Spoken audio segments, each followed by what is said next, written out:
We have to make sure that the politicians are held accountable. Every administration had the ability to put a ban on asbestos. When it comes to asbestos, it really is about power, money, and politics. Our next speaker is Tony Rich.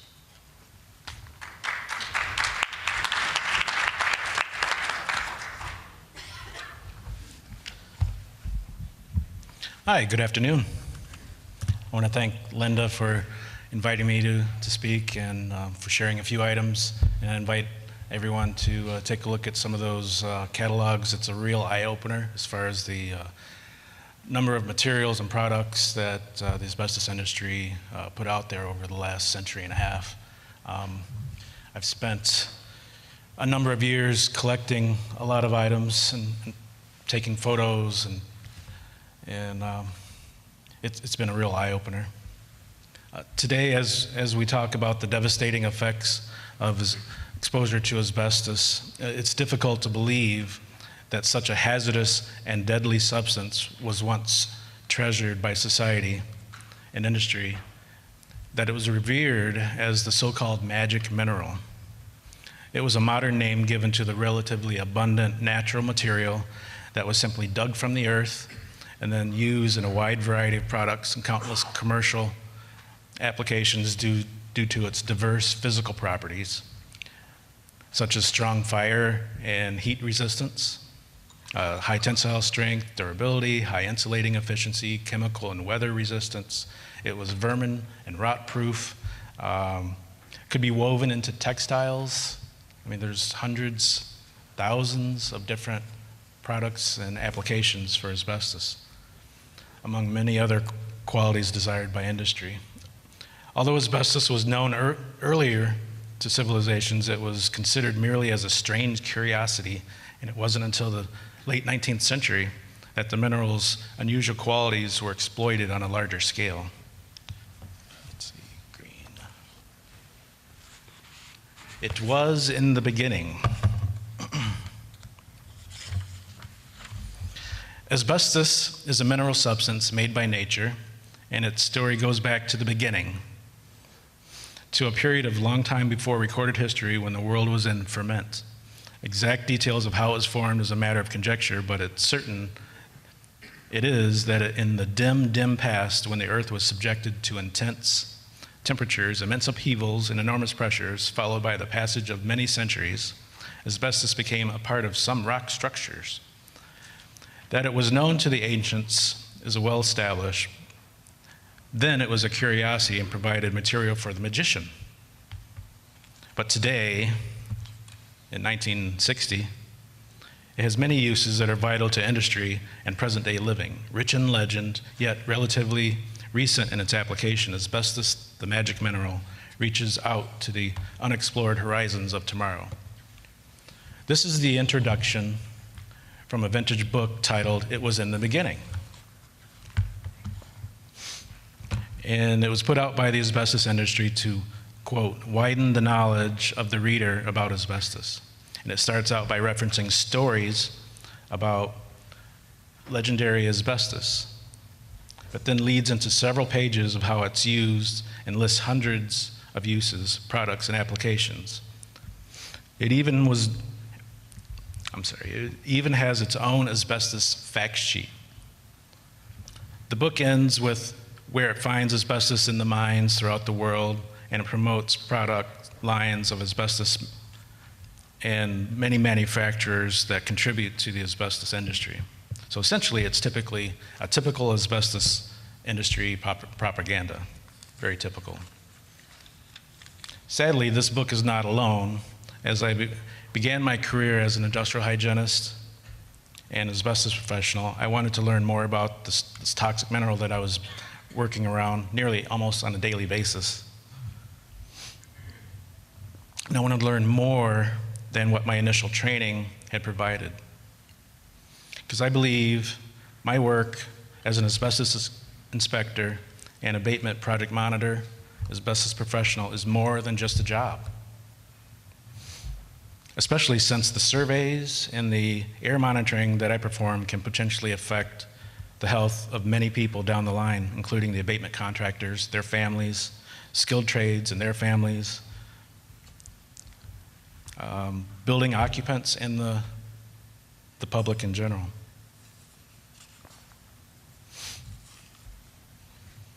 During my personal research, I've collected thousands of documents, manuals, catalogs, brochures, products, samples, photos, and other manufacturer literature.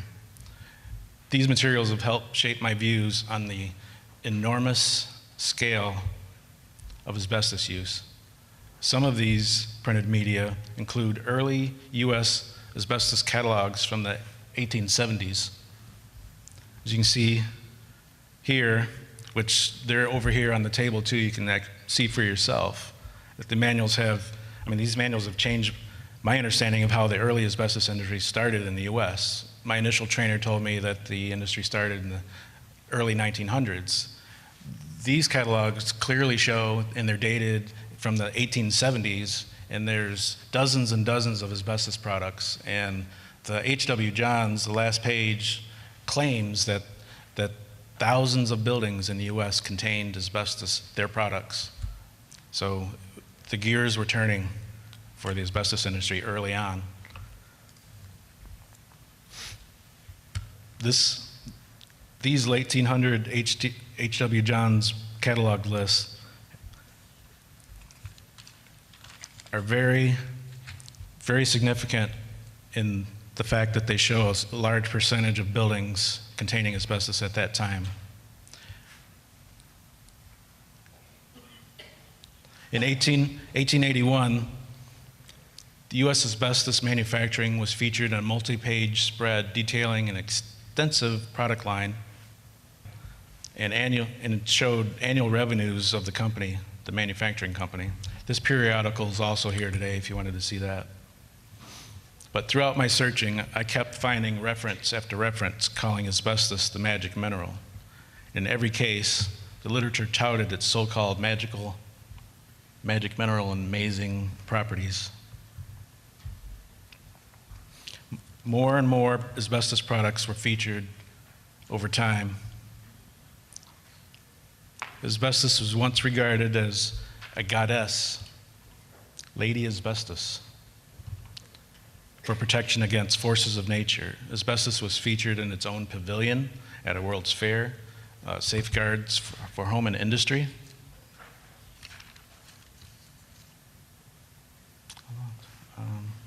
The asbestos industry continued to expand over decades, literally surrounding ourselves with a known carcinogen, where we live, where we work, where we go to school, where we worship, and so on. Virtually everywhere we go, asbestos is there.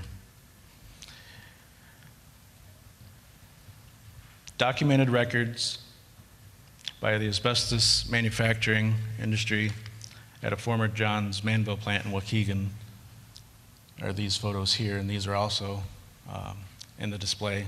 I think Earl Dotter also incorporated some of those in his badges display. Well done. The USGS indicates over 31 million tons of raw asbestos has been imported into the US over the last century and continues to be imported. But where did all of this asbestos go? As an asbestos inspector for the last 24 years, I've witnessed and documented many thousands of asbestos materials and confirm it is in the flooring, it's in the ceilings, it's in the walls, and can be found in nearly every place in between, from homes to high-rises.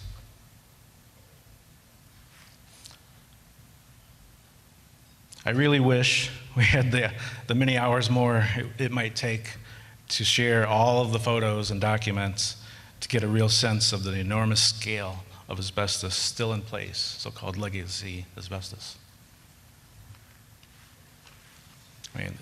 We could be here a very long time. And I can also confirm significant percentages of inspections where loose fill vermiculite has been found, not only in the attics of homes, but also used as masonry fill inside walls and commercial properties and is aggregate within fireproofing and plasters and acoustical texture. In fact, the majority of the samples I've taken are plasters that contain asbestos-contaminated vermiculite. But it still proves to be very difficult to test, especially when you're considering spreading out the vermiculite inside a plaster wall. It's the needle in the haystack. So there are definitely serious testing issues. But many of the zonalite catalogs and pamphlets and literature clearly show that loose attic insulation was only just a third of their business. The majority of vermiculite mined in the US was used as aggregate material, which makes, like I said before, testing even more difficult. The Libby vermiculite product, zonalite, was distributed to hundreds of processing centers across the nation and is reported to be in millions of homes, as we heard earlier, and properties, yet somehow asbestos-contaminated vermiculite was not included in the original EPA asbestos building studies in the 80s. So we've done all these studies on where the friable asbestos was, but somehow all that material was, it's there, but was not reported. The extent of the asbestos mess is far more serious than we've been led to believe. The common number thrown around regarding the quantity of products is usually 3,000-ish. But there are catalogs sitting on the table over here in the exhibit that altogether represent well over that figure. I think I counted 5,000 just in those, for those companies in those catalogs. So I don't know where 3,000 came from, but in my experience and seeing that asbestos has been put in something or on something or underneath something, it can be anywhere. It's far more serious than we've been led to believe. But I want to end my presentation with a quote from Dr. Selikoff from a 1973 interview in Society magazine. He said, "What is tragic is that this is a man-made disease and it is not a visitation from heaven. It was preventable. The serious situation that now exists is a record of failure on the part of us all, scientists, industry, and governmental authority. The industry is correct, in my opinion, in pointing out that what we're seeing now is a result of our mistakes in the past. Having said this, I would urge the most intense efforts to ensure that we do not continue to make these mistakes. Too many men and women have died of our blunders already." Thank you.